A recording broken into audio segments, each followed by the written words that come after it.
Himas tayo mga kalagalag ng ating puting labuyo para mas mabilis maging mahamo. So, mailap pa ito. Kaya daan-daan lang mga idol.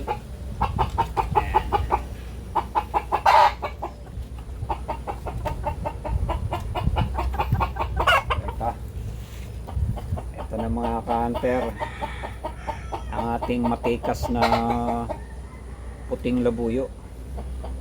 So unti-unti natin tong pinapaamo para mas maganda kunin, hawakan, himas-himasin sa umaga.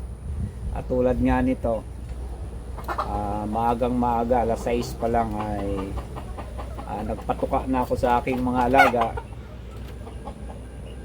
At siyempre hihimasin natin.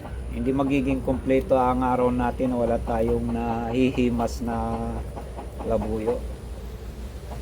So ngayon ay hindi pa rin tayo makapagkate mga kalagalag dahil ang Mount Mayon ay tuloy pa rin sa pagbuga ng lahar.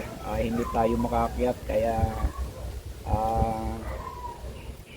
na tayo, kating-kate na yung mga kamay natin na makapagkate dahil sa halos araw-araw dumidighay si Mount Mayon.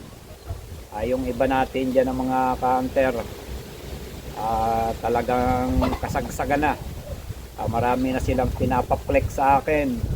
Halos araw-araw may 5 o 10 na gusto magpa-flex ng kanilang mga huli. At ang pila nga natin sa pa-flex ay napakarami. Kaya yung iba dyan na hindi ko ma-flex agad ang inyong mga pinapadalang video sa akin ay ito'y nakapila mga kalagalag.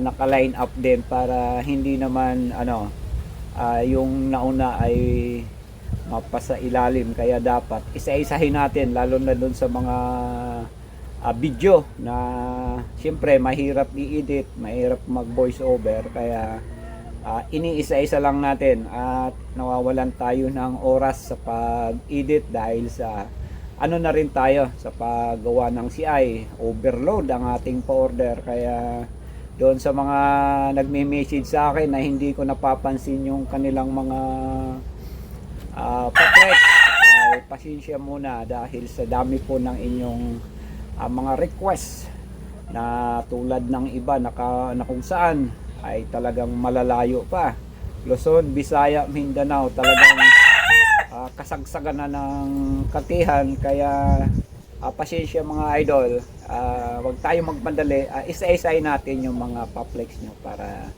makita ng ating mga ka-hunter ang inyong mga adventure hunting. At doon nga sa huli nating pa-flex ay yung taga Sorsogon na napitas yung kanyang CI na gawa. Yung kanyang gawang CI ay ratan.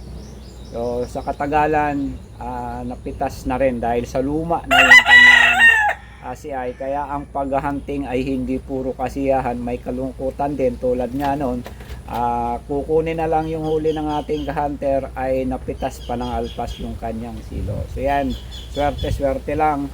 At doon sa lahat ng mga nagpa-flex na may mga huli at sa mga makakahuli pa, congratulations sa inyo mga ka-hunter. At sana ngayong hunting season 2026 ay maging happy tayong lahat sa kasagsagan ng hunting ngayon.